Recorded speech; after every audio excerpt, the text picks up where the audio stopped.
Hello, my astrology friends. This is Lada from astrolada.com. And today, my guest is my friend, Krasi, Dr. Krasi Attasio, who is an expert on ancient Babylonian, ancient Greek magic, astrological magic. And we're going to talk about this. And a lot of people say, well, magic is witchery, it's witchcraft, it's negative. We're going to talk about magic that is used for the highest good. Hello, Krasi. Hello, Wada. Hello, everyone. Yes, I have to make first a big note before we start that we use the magic only for higher good, like Wada said, without violating any universal laws, like afflicting somebody or having bad influences on people. Not at all. We will be talking about the astrological magic as it was practiced in the ancient world. And I will give you examples. I will maybe start with examples. In the ancient world, we find now in excavations, beautiful pieces of jewelry, and they are a result of astrological magic, and they were meant to bring protection, abundance, love, improvement of love life, sex life, joy, and mainly also protection. So we are talking about combination of astrological stellar configurations and actually the natural sciences. And the natural sciences is everything which we receive from the nature. We're working with the elements, of course. We are working with gemstones. We are working with metals. We are working with herbs, with essential oils, with our own, of course, powers as human beings, because we have powerful thoughts, we have powerful speech. So, and we do this with the purpose of improving some astrological challenges in our horoscopes, and also bringing protection, not afflicting, attacking, only to bring protection, to bring joy, to bring, to support needed aspects, let's say, or some phases of the planets. So the astrological magic, yes. So people were not actually just wearing jewelry back in the past for the beauty of it, like we do. There was some meaning behind it. What stones you're wearing. So maybe you're having problems with your reproductive organs. You can't have children, so you wear a certain stone and a talisman that is created for that in particular. And I've read so much about psychics who can experience the consciousness of ancient times, because we know historically stuff about ancient times, but we don't know the energy of the time, what the consciousness or how people were living in. They all describe that everything they did had purpose and meaning. There was not like now. So many actions are meaningless for us right now. The colors, the clothes that we wear, the fashions. Back there, everything, even the foods that we eaten were eaten on specific days that aligned astrologically. So they were very tuned, and the jewelry and everything. It was not just superficial. Look, I have gold. It was. I need the strengthening of the solar, the vitality, the sun. So you're going to be. Krasi is doing a webinar actually, that she's teaching all this knowledge of the ancient Babylonian knowledge of talisman making, and not just talisman, but it's sorry, what exactly is it? Can you explain? It is about the astrological magic, yes, in the forms of the use of gemstones, talismans, amulets. They have different meanings. We made with you, Wada, in 2018 such classes. These classes which we made, it was very long webinar, five and a half hours, I think we made with you. It was, in this first class, we explained the astrological perspective of the creations of the talismans. We gave very good examples of what you need actually, because the first step is to find your election, to find really good, let's say you need Venus. I'm just giving a very sweet example. You need Venus because you want to enhance Venus in your horoscope, and with this to support your love life, to support your finances, to support your luck, and even joy. But then you need to have Venus dignified in many ways, astrologically. She cannot only be in Taurus, let's say, but you have to watch for the position of the moon, the lunar day, the lunar hour, the hour of the day, the hour of the planetary hour. You need to watch for afflictions. You need to watch for the phase of the moon. So there are many, many, many factors that you need to watch for in order to choose very good election. This is just the first very technical work that you need to do. And this is very ancient. This really comes from Babylon, maybe before. After that, of course, we are choosing, and this class will be more practical, because here I will be speaking on how you prepare your altar, how you prepare, how you do your talismans, very practical. But we will start with this introduction on, again, for people that will be new to the course. We will be making again the astrological introduction, which is very, very, very important. It's like step number 1. Without this, you cannot do the second. And then, of course, the amulets have different nature. They're made for protection. About them we'll also be speaking. How to work with the elements, how to work with the gemstones. In the ancient times, the gemstones were used pure.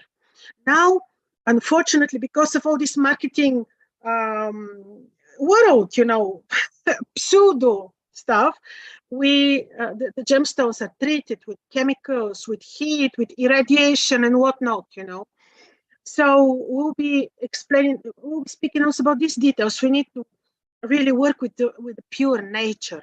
Also, when you go to a little festival, there's always like stones. They sell stones, and my kids love getting a lot of different ones. These don't work. Like, should they be most of them, unfortunately, most of them are treated. Let's say you take amethyst. They enhanced, which it's cheap, which you can find everywhere on every, like you say, marketplace. It is heated to get the color, to improve the color, to have it more purple. Most of the stones are heat treated, but this is just one example. There'll be many practical details that we'll be talking about. Also the herbs, of course, how to use them, when to gather them, how to use them on your own altar, so that you really make something workable for you, for your own good. And it will be more practical, but of course, starting with the astrological, it's very important. There is even in the ancient Egypt, they were so familiar with this. You see their amazing jewelry. Mm-hmm. But everything was talismans. Everything had meaning. They would never use fake stones. Like now, for example, the diamond is expensive, so people would put glass or some replacements. This is, we need the basic, the primal knowledge of in Babylon. People would use gemstones for healing. They would grind them in sand, and they would take them with water. They would use them. There was large use, of gemstones for healing. Even gold and silver. Paint their eyes with ground lapis. With lapis, yes. Also this. It wasn't just let me put on makeup. Like now, it's like, no, I'm protecting lapis lazuli. I'm bringing in the sky into my eyes. Which lapis lazuli is ruled by Venus, of course. Is it? I think it has, it would, because of the very dark blue color, it will have some Saturn influence too, but it's mainly Venus. Lapis was, So, also, the crowns of the kings. The crowns, do you think that this combination of stones is just without any reason? Of course, these were consecrated gemstones put in precious metals. We have to work only with precious metals, because the others may even, not only that may not work, but may turn against you. You know, it is, everything has to be like it was, properly made, in order to have great connection with nature.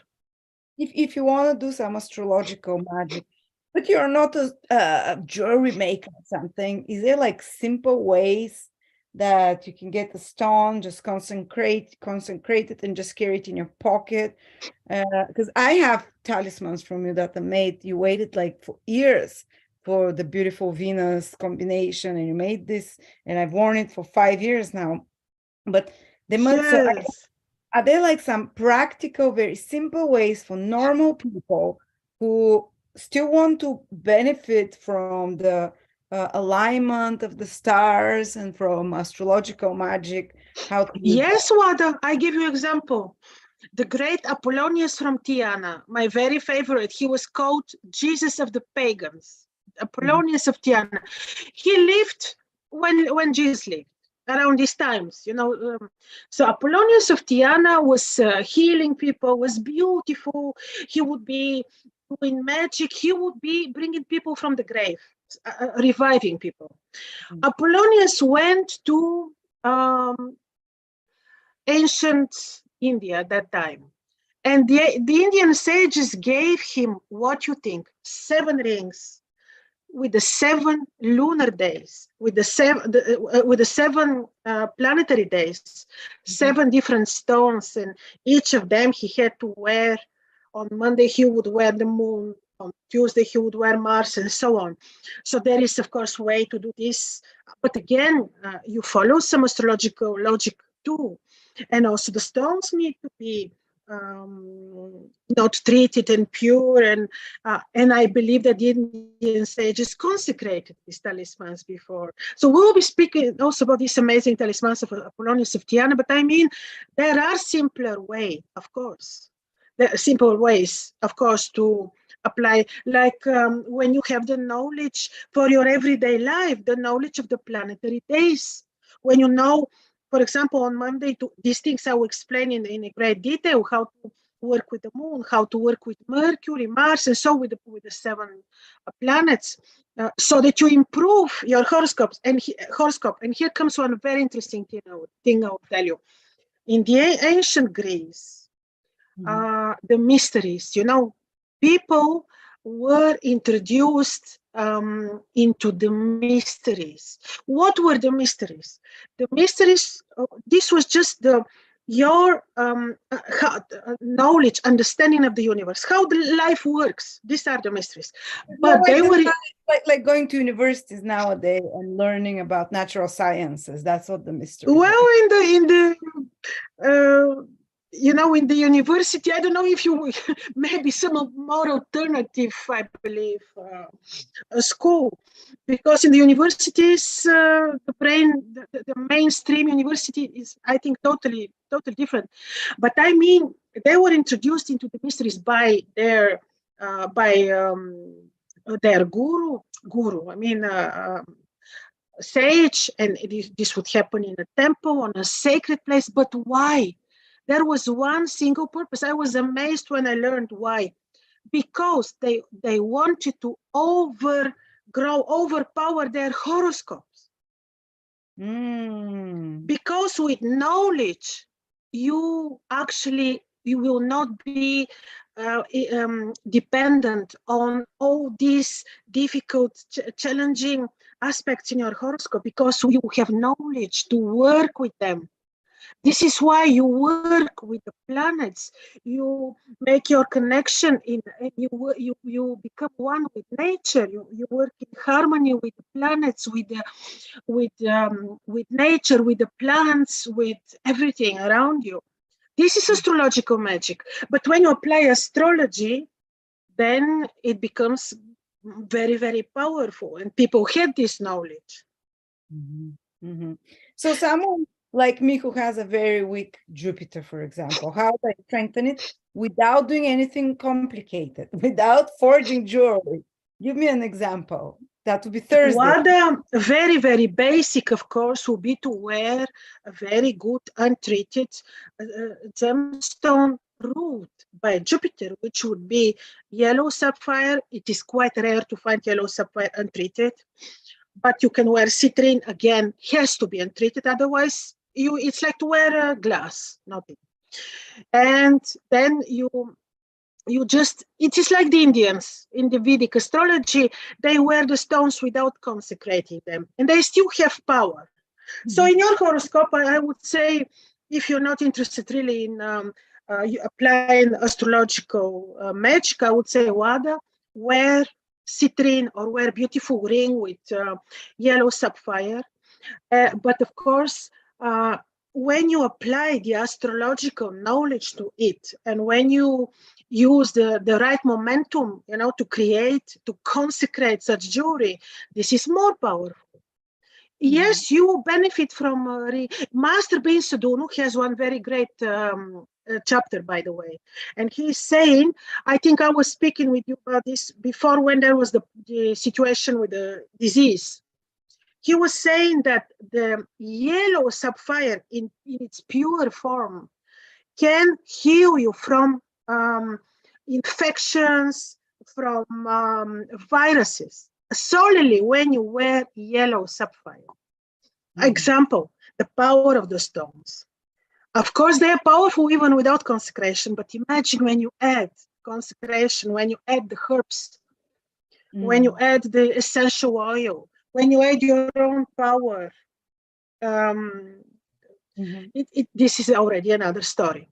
Can I ask you something? Because I've studied the Vedic astrology a bit, and the stones, for example, for certain ascendants, they would not recommend stones. For example, if you're a Libra ascendant, they would say don't wear a Jupiter stone because Jupiter rules your 6th house of illness. And so is there something that we have to be careful, for example, like I gave you this example, if you're Libra rising, but you have a weak Jupiter, you want to strengthen it, but Jupiter rules your 6th house. Would that be dangerous? I am familiar with this logic of the Vedic astrologers. Could be. I will give you another example. It's very interesting what to avoid, really. Yes, I'm familiar with this. Again, this depends also how really Jupiter is placed. At other aspects, you have to look at any case individually. This I'm certain about. But I'll give another example. Let's say the person has very weak Saturn, fallen in Cancer, afflicted, heavy Saturn, and this person suffers from this Saturn for sure. No doubt, you know this, no doubt. But then what you would recommend? Saturn talisman, I would say, this is very, very sensitive case. If you recommend Saturn talisman to person with very bad Saturn, such talisman can go against him, because obviously this person is not familiar with discipline, with some features which are typical for the fallen Saturn, and then you can even harm him or her. But if you see that the person already understood the placement of this Saturn, understood how to work on this, if the person already is awake, is learning discipline and morals and time orientation, then you can recommend this Saturn, because he will have in mind to be careful, to follow moral values, which Saturn loves, never to deviate from the truth, and so on. So see, these are cases, every case is very unique, and you cannot judge only, oh, Saturn is fallen, I cannot give.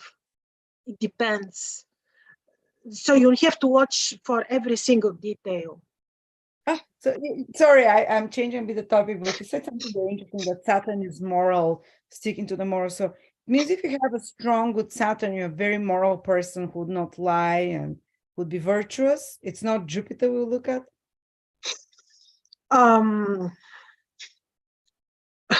See, I think Saturn is, and this is also in the astrology of the Master being Sadhguru. Lie. Saturn is ruling. People with good Saturn, when they give word, Wada, they would keep it no matter what. good Saturn people. Before, in the beginning, when I started with astrology, I was thinking, oh, Capricorn ascendant, these are, oh, what? But actually, these are people, especially if Saturn is good, who keep their words, who would have very high morals towards themselves towards the others, who would be very disciplined, Mhm. strong, So people that responsible.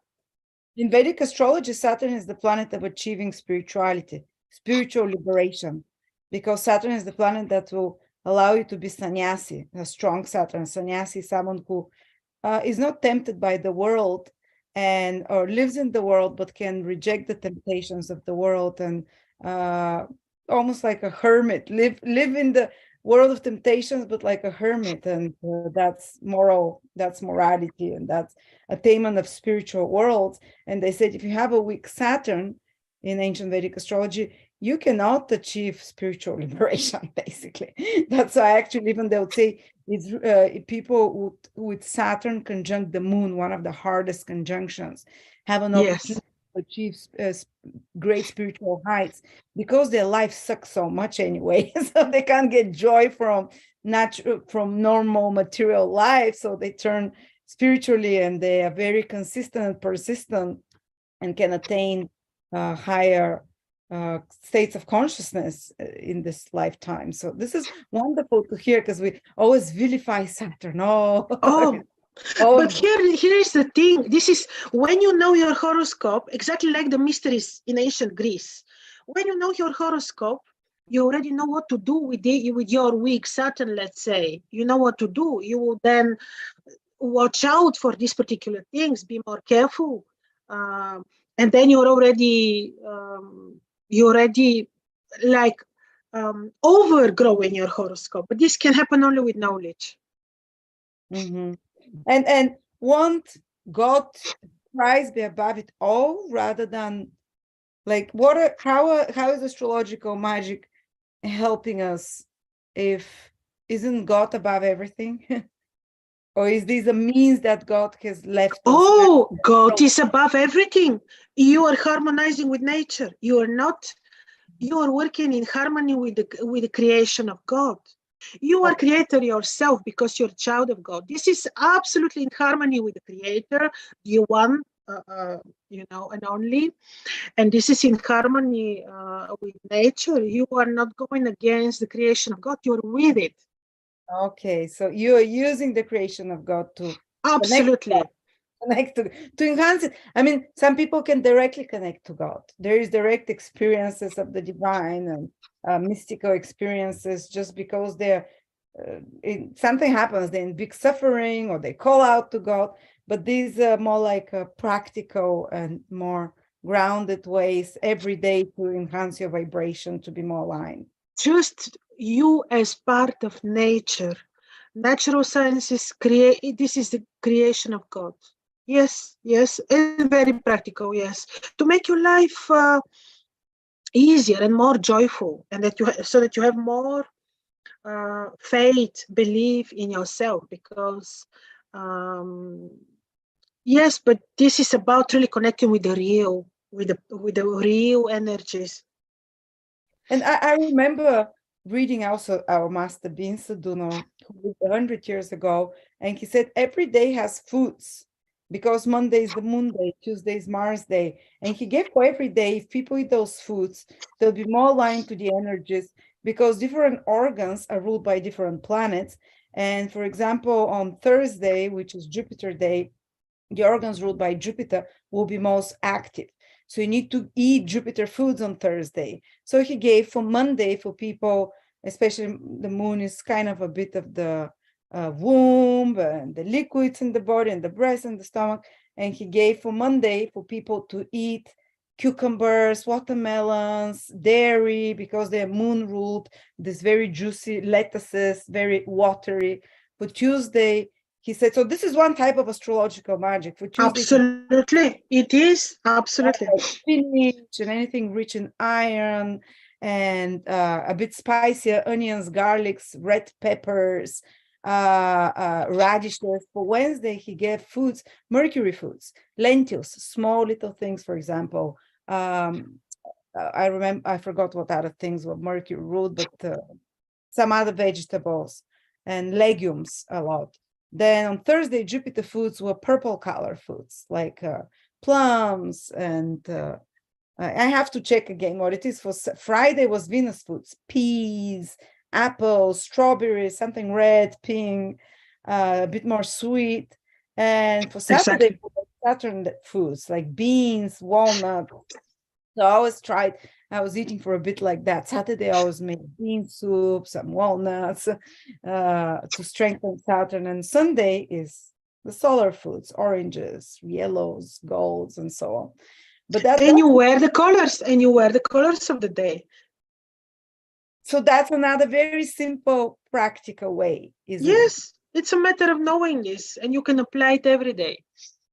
So you'll be teaching, Krasi will be teaching simple, practical astrological magic on the 6th of May, which is the lunar eclipse, because magic is powerful in eclipses, isn't it, Krasi? We said, let's use the eclipse. This will be beautiful. Why to describe the eclipse always as something dramatic? No. This eclipse will be very good for us. Yeah, so it's not dangerous. Why did the witches of the past, let's say not witches, but why did they use dark moon to when we astrologers, dark moon is dangerous time, and eclipses to do astrological magic? What is it about those moments? Let's not say it now, Wada, this in particular. We will speak about this in the course, especially about the black moons. Okay. So there is a discount, 30%. It's only like, what is it? $40 for this webinar, which is a few hours. I'm not sure, I forgot, but it's like if you want the discounted price, you can order it till April 21st. And after that, it rises up. But if you want to join Krasi for this webinar, and I'll be there as well, to learn about those hacks. Well, not say hacks, this is ancient knowledge. I should be more respectful towards this knowledge. It's not hacks like the modern times hacks for this, hacks for that. Oh, no. But aligning to the natural cosmic cycles and how to use nature and God's created nature and minerals and time and everything, the natural sciences to align yourself. So thank you so much, Krasi. Thank you. Thank you, Wada. Thank you, everyone. It was a short one. We just wanted to present a little bit about this ancient knowledge and the course. And soon Krasi will be back with her May predictions for each of the eclipses. 12 eclipses. Yes. Fun times. Thank you, Krasi. Thank you, Wada.